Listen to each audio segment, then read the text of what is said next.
ಈ ವಿಚಾರಕ್ಕೆ ಸಂಬಂಧಪಟ್ಟಂತೆ ಚರ್ಚೆ ಮಾಡಬೇಕಾಗಿತ್ತಲ್ವೇ? ಇನ್ನ ವಜಾ ಮಾಡಿದ ಬೆನ್ನಲ್ಲೇ ಆಫ್ರಿನ್ ಖಾನ್ ಅವರು ತೀವ್ರ ಆಕ್ರೋಶ ಹೊರಹಾಕಿದ್ದಾರೆ. ರಾಜೀನಾಮೆ ಪರ್ವವನ್ನ ನೋಡಬೇಕಾಗುತ್ತೆ ಕಾಂಗ್ರೆಸ್ ಪಕ್ಷ.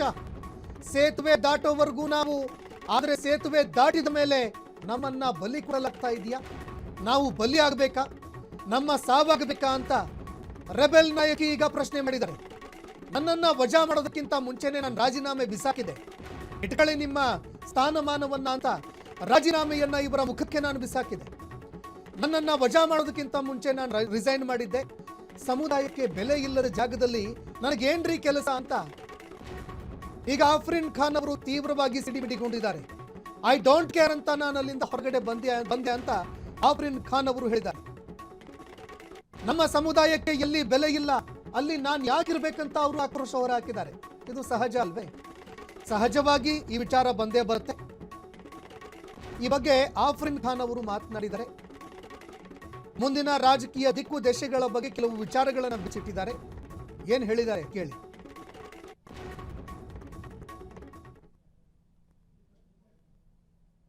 ಅಸ್ಸಲಾಂ ವಲೈಕುಂ ರಹಮತುಲ್ಲಾಹಿ ಬರ್ಕಾತುಹು.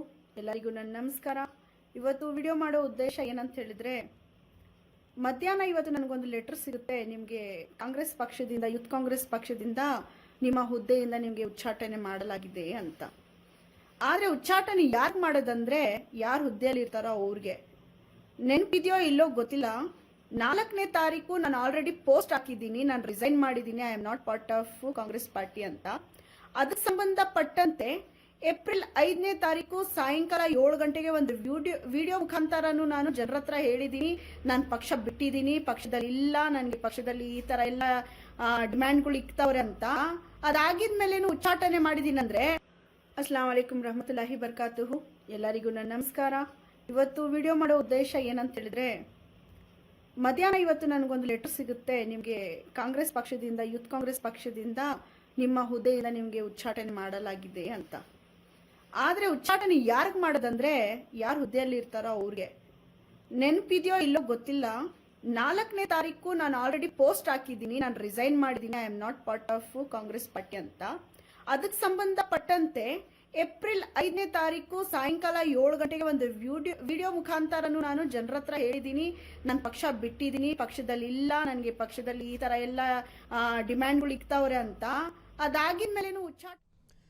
ಈ ಬಗ್ಗೆ ಮತ್ತಷ್ಟು ಮಾಹಿತಿ ಕೊಡ್ತಾರೆ ನನ್ನ ಸಹೋದ್ಯೋಗಿ ಸಾಹಿಲ್ ಫೋನ್ ಸಂಪರ್ಕದಲ್ಲಿ ಜಾಯ್ನ್ ಆಗಿದ್ದಾರೆ. ಸಾಹಿಲ್, ಇದೀಗ ನಡೀತಾ ಇರುವಂತಹ ಬೆಳವಣಿಗೆಗಳನ್ನ ನೋಡೋದಾದ್ರೆ, ನೋಡಿ, ಕಾಂಗ್ರೆಸ್ ಪಕ್ಷದಲ್ಲಿ ನಾವು ಸೇರಿ ಏನಾದರೂ ಕಾರ್ಯನಿರ್ವಹಣೆ ಮಾಡಿದ್ರೆ ನಮ್ಮ ಸಮುದಾಯದ ಪರವಾಗಿ ಮಾತನಾಡಬಹುದು, ಈ ಪಕ್ಷ ನಮ್ಮ ಸಮುದಾಯಕ್ಕೆ ಧ್ವನಿ ಆಗತ್ತೆ ಅಂತ ಮುಸ್ಲಿಂ ನಾಯಕರು ಅಥವಾ ಮುಸ್ಲಿಂ ಸಮುದಾಯ ಕಾಂಗ್ರೆಸ್ ಪಕ್ಷಕ್ಕೆ ನೆಚ್ಕೊಂಡಿತ್ತು, ಮತ ಹಾಕ್ತಾ ಇತ್ತು.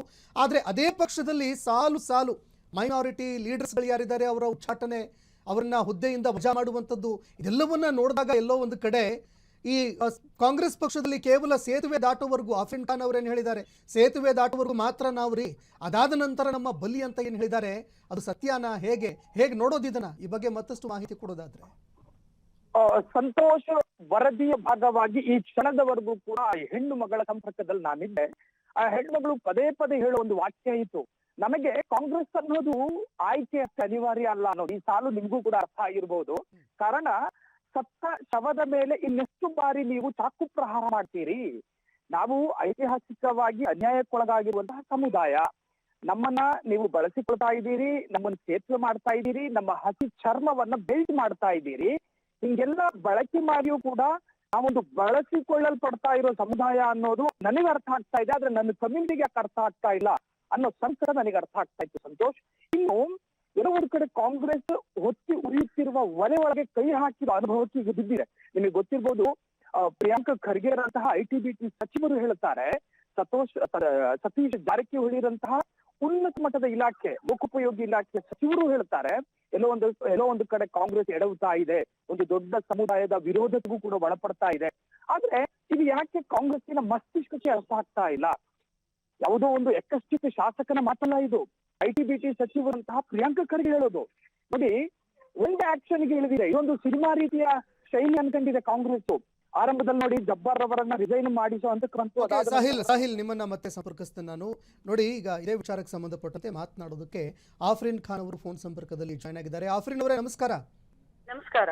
ಈಗ ಕಾಂಗ್ರೆಸ್ ಪಕ್ಷದಲ್ಲಿ ಸಾಲು ಸಾಲು ಮೈನಾರಿಟಿ ಲೀಡರ್ಸ್ಗಳು ಯಾರ್ಯಾರು ಹೊರಗಡೆ ಬರ್ತಾ ಇದ್ದಾರೆ, ಇದನ್ನೆಲ್ಲ ನೋಡಿದಾಗ ಒಂದು ಪಕ್ಷ ಸಹಜವಾಗಿ ಸಮುದಾಯಕ್ಕೆ ಧ್ವನಿ ಆಗುತ್ತೆ ಅನ್ನುವಂತಹ ಒಂದು ನಂಬಿಕೆ ಇರುತ್ತೆ. ಆ ಕಾರಣಕ್ಕೋಸ್ಕರ ನೆಚ್ಕೊಂಡಿರುತ್ತೆ ಸಮುದಾಯ. ಆದ್ರೆ ಸದ್ಯದ ಒಂದು ಪರಿಸ್ಥಿತಿಯನ್ನ ನೋಡಿದಾಗ ನಿಮ್ಗೆ ಏನ್ ಅನ್ಸುತ್ತೆ, ಏನ್ ಹೇಳ್ತೀರಿ ಅಂತ? ಸದ್ಯಕ್ಕೆ ನೋಡಿದ್ರೆ ಪರಿಸ್ಥಿತಿ ಹೇಗಿದೆ ಅಂದ್ರೆ, ಎಷ್ಟು ಜನ ಅವ್ರು ನಂಬಿದ್ರು ಒಂದು ಸಮುದಾಯ ಕಾಂಗ್ರೆಸ್ ಪಕ್ಷ ನಮ್ಮನ್ನ ಕೈ ಹಿಡಿಯುತ್ತೆ, ನಮ್ಗೆ ಬೆನ್ನೆಲುಬಾಗಿ ನಿಂತ್ಕೊಂಡಿರುತ್ತೆ ಅನ್ನೋ ಪರಿಸ್ಥಿತಿಯಲ್ಲಿ ಯಾವ ತರ ಮಾಡಿದಾರೆ ಅಂದ್ರೆ, ದಾರಿ ತಂದು ಅವ್ರು ಕೈ ಬಿಡೋ ಪರಿಸ್ಥಿತಿ ತಂದು ನಿಲ್ಸಿದ್ದಾರೆ. ಅಲ್ಲೂ ಹೋಗ್ಬಾರ್ದು ಇಲ್ಲೂ ಹೋಗ್ಬಾರ್ದು. ಯಾಕಂದ್ರೆ ಇವ್ರು ನಡ್ಕೊಂಡಿರೋದು ಯಾವ ತರ ನಡವಳಿಕೆ ಅಂತ ಹೇಳಿದ್ರೆ, ಬಿಜೆಪಿ ಸರ್ಕಾರ ಬಂದ್ಬಿಡುತ್ತೆ, ಬಿಜೆಪಿ ಸರ್ಕಾರ ಬಂದ್ಬಿಟ್ರೆ ಅದು ಬಂದ್ರೆ ಈ ತರ ಆಗುತ್ತೆ ಆ ತರ ಆಗುತ್ತೆ ಅಂತ ಹೇಳ್ಬಿಟ್ಟು ಆ ಭಯನ ಇಕ್ಸಿ ಇವ್ರ ಕಡೆ ಎಲ್ಲ ಗಮನ ಸೆಳೆದಿದ್ರು. ಅಷ್ಟು ವರ್ಷಗಳಿಂದ ಮುಸ್ಲಿಂ ಸಮುದಾಯ ಯಾರ ಮಾತು ಕೇಳದೆ ಬರೀ ಕಾಂಗ್ರೆಸ್ ಪಕ್ಷಕ್ಕೇನೆ ವೋಟ್ ಕೊಡ್ತಾ ಬರ್ತಾ ಇದೆ, ಈಗ್ಲೂ ಬಂದಿದೆ. ಆದ್ರೆ ಇವ್ರು ಅದಕ್ಕೆ ಒಂದು ವೋಟ್ ಬ್ಯಾಂಕ್ ಆಗಿ ಮಾತ್ರ ಸೀಮಿತವಾಗಿ ಇಟ್ಕೊಂಡಿದ್ದಾರೆ. ಯಾವತ್ತೂ ಅವ್ರಿಗೆ ಒಂದು ಕಮ್ಯುನಿಟಿಗೆ ಕೊಡೋ ಅಧಿಕಾರಗಳನ್ನ ಕೊಡೋದಕ್ಕೆ ಅವ್ರು ಬಂದಿಲ್ಲ, ಮುಂದಾಗಿಲ್ಲ. ಏನಾದ್ರೂ ಕೇಳಿದ್ರೆ ನೀವು ವೋಟ್ ಕೊಟ್ರೆ ನಾವು ನಿಮ್ಗೆ ಈ ಅಧಿಕಾರಗಳು ಕೊಟ್ಟಿದೀವಿ, ಮಿನಿಸ್ಟರ್ ಮಾಡಿದೀವಿ, MLA ಮಾಡಿದೀವಿ, MLC ಮಾಡಿದೀವಿ ಅಂತ ಹೇಳ್ತಾರೆ. ಎಷ್ಟು ಮಟ್ಟಿಗೆ ನೀವು MLCಗಳು ಮಾಡಿದೀರಾ, ಎಷ್ಟು ಮಟ್ಟಿಗೆ ನೀವು MP ಗಳು ಮಾಡಿದೀರಾ, ಎಷ್ಟು ಮಟ್ಟಿಗೆ ನೀವು MLA ಗಳು ಮಾಡಿದೀರಾ? ನಮ್ಮ ವೋಟ್ ಬ್ಯಾಂಕ್ ಪ್ರಕಾರ ನೀವು ಅಷ್ಟು ಕೊಟ್ಟಿದ್ದೀರಾ? ಇಲ್ವಲ್ಲ. ಅದನ್ನ ಕೇಳಬಾರ್ದು. ಅದನ್ನ ಕೇಳಿದ ಇವರು ಏನ್ ಮಾಡ್ತಾರೆ, ಪಕ್ಷದ ವಿರುದ್ಧವಾಗಿ ಮಾತಾಡಿದಾರಂತ ಹೊರಗಾಕ್ತಾರೆ. ಅದೇ ಪಕ್ಷದಲ್ಲಿ ಅಲ್ಲೇ ಇರೋರು ಅವರು ಒಂದು ಇದ್ರಲ್ಲಿ ನಿಂತ್ಕೊಂಡು RSS ಪರವಾಗಿ ಒಂದು ಇದನ್ನ ಹಾಡ್ತಾರೆ. ನನ್ನ ಹೆಸರನ್ನ ತಗೊಳಕ್ ಇಷ್ಟಪಡಲ್ಲ. ಮತ್ತೆ ಅವರೇ ಆಗಿ ಬೇರೆಯವ್ರನ್ನ ಟೀಕಿಸ್ತಾರೆ, ಅವ್ರ ಜೊತೆನೆ ಹೋಗ್ತಾರೆ. ಮತ್ತೆ ರಾಹುಲ್ ಗಾಂಧಿ ಆದವ್ರ ಬಗ್ಗೆ ಅವ್ರು ಯಾರಂತ ಹೇಳಿದ್ದು ಅಂತ ಕೇಳಿದವ್ರ ಜೊತೆನೆ ಹೋಗ್ತಾರೆ ಕಾರ್ಯಕ್ರಮಗಳಿಗೆ. ರಾಹುಲ್ ಗಾಂಧಿ ಅವರು ಒಂದು ಇನ್ವಿಟೇಷನ್ ಕಾರ್ಡ್ ನ ಅವರು ಅದನ್ನ ತಗೊಳ್ಳೋದಿಲ್ಲ, ಅಂಬಾನಿ ಅವ್ರ ಮನೆಗೆ ಹೋಗೋದಿಲ್ಲ. ಅಂತ ಮಧ್ಯಗಳಿಗೆಲ್ಲ ಹೋಗೋರು ವಿರುದ್ಧವಾಗಿ ಯಾವ್ದು ಕ್ರಮ ತಗೊಳಲ್ಲ. ಯಾಕೆ ಗೊತ್ತಾ, ಅವ್ರು ದೊಡ್ಡ ಮಟ್ಟಿಗಿದಾರಲ್ಲ. ಅದಕ್ಕೋಸ್ಕರ ನಾವು ಯಾವತ್ತೂ ಮುಸ್ಲಿಂ ಸಮುದಾಯ ಆಗ್ಲಿ ನಮ್ ಕಮ್ಯುನಿಟಿ ಆಗ್ಲಿ ಒಂದು ವೀಕ್ನೆಸ್ ಕೊಟ್ಬಿಟ್ಟಿದೀವಿ. ಏನಂತ ಹೇಳಿದ್ರೆ ನಮ್ಗೆ ಇದು ಬಿಟ್ರೆ ಬೇರೆ ದಾರಿ ಇಲ್ವಲ್ಲ ಅಂತ. ಅದಕ್ಕೇನೆ ಇವ್ರು ಇವತ್ತು ಇಷ್ಟೆಲ್ಲ ನಡ್ಕೊಂತಾ ಇದಾರೆ ಅಷ್ಟೇ. ಈಗ ನನಗೆ ಮತ್ತೊಂದು ತುಂಬಾ ಇವತ್ತಿನ ರಾಜಕಾರಣವನ್ನ ನೋಡಿದಾಗ ತುಂಬಾ ಬೇಜಾರಾಗೋದಂತಂದ್ರೆ, ಈ ಲೀಡರ್ಶಿಪ್ ನ ಹೊರತುಪಡಿಸಿ where is next generation leadership voice ಅನ್ನುವಂಥ ಒಂದು ಪ್ರಶ್ನೆ ಬರುತ್ತೆ. ಯಾಕಂದ್ರೆ ಪ್ರತಿಯೊಂದು ಕಾಲಘಟ್ಟದಲ್ಲೂ ಕೂಡ ಯುವ ರಾಜಕಾರಣ ಇಡೀ ದೇಶದ ಚರಿತ್ರೆ ಇತಿಹಾಸವನ್ನ ಬದಲಿಸಿದೆ ಅಂತ ಹೇಳಿದ್ರು ಕೂಡ ತಪ್ಪಾಗ್ಲಿಕ್ಕಿಲ್ಲ. ಆದ್ರೆ ಇವತ್ತಿನ ದಿನಮಾನದಲ್ಲಿ ಆ ಒಂದು ಪ್ರವೃತ್ತಿನೇ ಮಾಯವಾಗ್ತಾ ಇದೆ. ಹೀಗಾಗಿ ಯುವ ನಾಯಕಿಯಾಗಿ ಮುಂದಿನ ಒಂದು ರಾಜಕೀಯ ಭವಿಷ್ಯವನ್ನ ಯಾವ ರೀತಿಯಾಗಿ ನೋಡ್ತೀರಿ, ಜೊತೆಗೆ ಸಮಾಜ ಯಾವ ರೀತಿಯಾಗಿ ಇದನ್ನ ನೋಡಬೇಕು, ತೆಗೆದುಕೊಳ್ಬೇಕಂತ ಹೇಳ್ತೀರಿ? ಮೊದಲನೇದಾಗಿ ನಾನು ಇವ್ರನ್ನಾಗೆ ಎಕ್ಸ್ಪೆಲ್ ಮಾಡೋ ಅವಶ್ಯಕತೆನೇ ಇರ್ಲಿಲ್ಲ. ಯಾಕಂದ್ರೆ ನಾನು 4ನೇ ತಾರೀಕು ಬಂದ್ಬಿಟ್ಟು ಸೋಷಿಯಲ್ ಮೀಡಿಯಾ ಮುಖಾಂತರ ಒಂದು ಪೋಸ್ಟ್ ಹಾಕಿದ್ದೆ. ಮತ್ತೆ ಏಪ್ರಿಲ್ 5ಕ್ಕೆ ನಾನು ವಿಡಿಯೋ ಮುಖಾಂತರ ನಾನು ಅದನ್ನ ಹೇಳಿಕೆ ಕೊಟ್ಟಿದ್ದೀನಿ. ಅವ್ರಿಗೆ ಅಫಿಷಿಯಲಿ ಹೋಗಿ ಲೆಟರ್ ಕೊಡ್ಬೇಕಂದ್ರೆ ಇವರೆಲ್ಲ ಕ್ಯಾಂಪೇನಿಂಗ್ ಅಲ್ಲಿ ಇದ್ರು, ದಾವಣಗೆರೆ, ಬಾಗಲಕೋಟೆ ಅಂತ ಕೊಡಕ್ಕಾಗಿಲ್ಲ. ಒಬ್ರು ಹಿರಿಯರು ನಾನು ಕಾಲ್ ಮಾಡ್ತಾರೆ, ಡಿಸಿಪ್ಲಿನ್ ಕಮಿಟಿಗೆ ಸಂಬಂಧಪಟ್ಟಂಗೆ ನೀವು ಇದನ್ನ ಸಬ್ಮಿಟ್ ಮಾಡಬೇಡಿ, ನಾವು ಬಂದು ಮಾತಾಡ್ತೀವಿ ಅಂತ. ಅವ್ರ ಮಾತು ಗೌರವ ಕೊಟ್ಟಿದ್ದೆ ನಾನು. ಅದಾಗಿದ್ಮೇಲೆ ನೋಡ್ತೀರಾ ಸಾಮಾಜಿಕ ಜಾಲತಾಣದಲ್ಲಿ ಏನೇನ್ ನಡೀತಾ ಇದೆ ಅಂತ. ಅದಕ್ಕೆ ಸಂಬಂಧಪಟ್ಟಂತೆ ಯಾರ್ಯಾರು ಇದ್ದೇ ಷಡ್ಯಂತ್ರ ನಡ್ಸ್ಕೊಂಡು ಲೀಡರ್ಶಿಪ್ ನ ಎಲ್ಲರಿಗೆ ಮುಗಿಸಕ್ಕಂತ ಬಂದಿದ್ದಾರೋ ಅವ್ರ ವಿರುದ್ಧವಾಗಿ ನಾನು ಒಂದು ಹೇಳಿಕೆಯನ್ನ ಕೊಡ್ತೀನಿ. ಅದಾಗಿದ್ಮೇಲೆ ಯಾವ್ದೋ ಒಂದು ವಿಡಿಯೋ ನನ್ಗೂನು ಯೂಟ್ಯೂಬ್ ಅಲ್ಲಿ ಸಿಗುತ್ತೆ, ಆ ಯೂಟ್ಯೂಬ್ ಇಂದಾನೆ ನಾನು ಸ್ನ್ಯಾಪ್ಟ್ಯೂಬ್ ಅಲ್ಲಿ ಡೌನ್ಲೋಡ್ ಮಾಡಿ ಹಾಕ್ತೀನಿ. ಬಟ್ ಅದು ಯಾವ ತರ ಅದಕ್ಕೆ ಬಣ್ಣ ಹಚ್ಚುತ್ತಾರ ಅಂತ ಹೇಳಿದ್ರೆ, ಆ ವಿಡಿಯೋ ಹಾಕಿದ್ದಕ್ಕೆ ನನ್ಗೆ ಎಕ್ಸ್ಪ್ಲೈನ್ ಮಾಡಿದ್ದು ಅಂತ. ಇದು ಅವ್ರ ಮೂರ್ಖತನ, ಅದು ಅವ್ರು ಚಿಕ್ಕ ಬುದ್ಧಿ ತೋರ್ಸ್ಕೊಂಡಿದ್ದಾರೆ. ಮತ್ತೆ ಲೀಡರ್ಶಿಪ್ ನ ಯಾವ್ದಕ್ಕೆ ಬೆಲೆ ಕೊಡ್ತಾ ಇಲ್ಲ ಅಂದ್ರೆ ಇವ್ರಿಗೆಲ್ಲೋ ಒಂದು ಭಯ ಕಾಡ್ತಾ ಇದೆ. ಎಲ್ಲಿ ಮುಸ್ಲಿಮ್ರು ಬಂದು ಮುಂದಿನ ದಿನಮಾನಗಳಲ್ಲಿ ದೊಡ್ಡ ಮಟ್ಟಕ್ಕೆ ಇವ್ರ ಹತ್ರ ಅಧಿಕಾರ ಕೇಳ್ತಾರೋ ಅನ್ನೋದಕ್ಕೆ, ಆ ಅಧಿಕಾರ ಕೇಳೋ ಪರಿಸ್ಥಿತಿ ಬರೋ ಸಮಯದಲ್ಲಿ ಮುಗಿಸ್ತಾ ಇದ್ದಾರೆ. ಅವ್ರವ್ರಿಗೆ ಜಗಳ ತಂದಿಕ್ಕೆ ಮುಗಿಸ್ತಾ ಇರೋದು, ಬೇರೆ ಯಾರು ಇನ್ವಾಲ್ವ್ ಆಗಲ್ಲ. ಮುಸಲ್ಮಾನ್ನೇ ಕುಯ್ಯಕ್ ನೋಡ್ತಾ ಇದ್ದಾರೆ. ಅವ್ರವ್ರ ಮಧ್ಯದಲ್ಲೇ ತಂದಿಟ್ಟವ್ರೆ, ನೀನ್ ಕೊಡ್ತೀನಪ್ಪ ಅಂತ ಹೇಳಿರ್ಬೇಕು. ಕ್ಯಾಬಿನೆಟ್ ಮಿನಿಸ್ಟರ್ ಆಗ್ಲಿ ಇನ್ನೊಂದು ಮತ್ತೊಂದು ಆ ತರ ಮಾಡ್ಕೊಂಡು ಇವರು ಮುಗಿಸ್ಕೊಂಡು ಬರ್ತಾ ಇದ್ದಾರೆ ಅಷ್ಟೇ.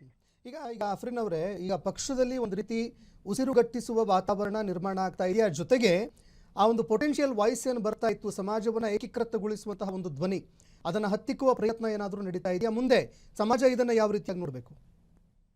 ಸಮಾಜದ ಬಗ್ಗೆ ನೋಡಿದ್ರೆ ನಿನ್ನೆ ನಮ್ಮ ಒಂದು ಸ್ಟೇಟ್ಮೆಂಟ್ ಕೊಟ್ಟಿದ್ದಾರೆ. ಮತ್ತೆ ಈ ಪಕ್ಷದಲ್ಲಿ ಸುಮಾರು ಶಾಸಕರು ಹೇಗಿದ್ದಾರೆ ಅಂತ ಹೇಳಿದ್ರೆ ಅದು ಮುಸ್ಲಿಂ ಸಮಾಜ ಪರವಾಗಿ ಮಾತಾಡ್ತಾ ಇದ್ರೆ. ನಮ್ ಪ್ರಿಯಾಂಕಾ ಖರ್ಗೆ ಸಾಹೇಬ್ರು ಇರ್ಬೋದು, ಸತೀಶ್ ಜಾರಕಿಹೊಳಿ ಅವ್ರು ಇರ್ಬೋದು, ಮತ್ತೊಬ್ರು ಇನ್ನೊಬ್ರು ಅವರೆಲ್ಲ ಪರವಾಗಿ ಮಾತಾಡ್ತಾ ಇದ್ದಾರೆ. ಯಾಕೆ? ಅವ್ರಿಗೆ ಗೊತ್ತಿದೆ ಒಂದೇ ಸಮಾಜದವ್ರನ್ನ ನಾವು ಟಿಕ್ತಾ ಇದೀವಿ, ಎಲ್ಲೋ ಒಂದು ಅವ್ರನ್ನ ಮೂಲೆ ಗುಂಪು ಮಾಡ್ತಾ ಇದೀವಿ ಅಂತ ಅವ್ರಿಗೂ ಅರ್ಥ ಆಗಿದೆ. ಅದ್ರಿಂದ ಇದೇನಾಗಿದೆ ಅಂತ ಹೇಳಿದ್ರೆ ಇವ್ರಿಗೆ ಮನ್ಸಂಗ್ ಬಂದಂಗೆ ನಡ್ಸ್ಕೊಳಕ್ ಆಗಲ್ಲ. ನಮ್ಗೆ ಕೊಡೋ ಅಧಿಕಾರಗಳನ್ನ ಕೊಟ್ಟು ಅದೇ ಗೌರವನ ಕೊಟ್ರೆ ನಾವ್ ಯಾವತ್ತೂ ಇವ್ರ ಕೈ ಬಿಡಲ್ಲ ಮುಸ್ಲಿಂ ಸಮಾಜ. ಆದ್ರೆ ಇವ್ರು ಇದು ವಾತಾವರಣ ಇದ್ರೆ ನಾವು ಬೇರೆ ದಾರಿ ನೋಡ್ಬೇಕಾಗುತ್ತೆ ಅಷ್ಟೇ. ಓಕೆ, ಧನ್ಯವಾದಗಳು ಆಫ್ರಿನ್ ಅವರ ನಮ್ಮ ಜೊತೆಗೆ ಮಾತನಾಡಿದ್ದಕ್ಕೆ. ನೋಡಿ, ಸಹಜವಾಗಿ ಅವರು ಹೇಳ್ತಾ ಇರುವಂಥದ್ದು, ಈಗ ಪಕ್ಷದಲ್ಲಿ ನಮಗೆ ಉಸಿರುಗುಟ್ಟಿಸುವ ವಾತಾವರಣ ನಿರ್ಮಾಣ ಆಗ್ತಾ ಇದೆ. ಒಂದು ವರ್ಗ ಏನಿದೆ, ನಾಯಕರ ವರ್ಗ ನಮ್ಮನ್ನು ಅರ್ಥಕೊಂಡಿದೆ, ನಮ್ಮ ಸಮಾಜವನ್ನು ಅರ್ಥಕೊಂಡಿದೆ. ಆದರೆ ಕೆಲವು ನಾಯಕರು ನಮ್ಮನ್ನು ಮುಗಿಸಿ ಹಾಕುವ ಒಂದು ತಂತ್ರವನ್ನು ಹೂಡ್ತಾ ಇದ್ದಾರೆ ಅಂತ ಅಸಮಾಧಾನ ಹೊರಹಾಕಿದ್ದಾರೆ. ಕ್ಷಣ ಕ್ಷಣದ ಸುದ್ದಿಗಳಿಗಾಗಿ ಫ್ರೀಡಂ ಟಿವಿ ಸಬ್ಸ್ಕ್ರೈಬ್ ಮಾಡಿ, ಲೈಕ್ ಮಾಡಿ ಹಾಗೂ ಫಾಲೋ ಮಾಡಿ. ಹೊಸ ಸುದ್ದಿಗಳ ನೋಟಿಫಿಕೇಶನ್ಗಾಗಿ ಬೆಲ್ ಐಕಾನ್ ಮೇಲೆ ಕ್ಲಿಕ್ ಮಾಡಿ.